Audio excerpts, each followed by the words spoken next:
সত্যি বাবা আমার বিয়ে হচ্ছে না। আমারই বিয়ে হচ্ছে না, তোকে বিয়ে করে।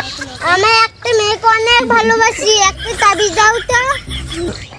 ঠিক আছে বৎস, তুই যদি আমাকে একটারে বিয়ে দিস তাহলে আমি তোর স্বপ্ন পূরণ করে দেবো। ঠিক আছে সাধু বাবা, আমি একটারে বিয়ে দেবো, আমার স্বপ্নটা পূরণ করে দাও। এই না বৎস, তোকে আমি এইটা দিলাম, যে তোকে ভালোবাসে তে ওর গায়ে ছুঁড়ে দিবি, তে দেখবি ছুটে এসে তোর কাছে প্রেমে পড়ে যাবে। সাধু আমাকে বলেছে এইটা যদি ছুঁড়ে দিই আমার প্রেমে পড়ে যাবে।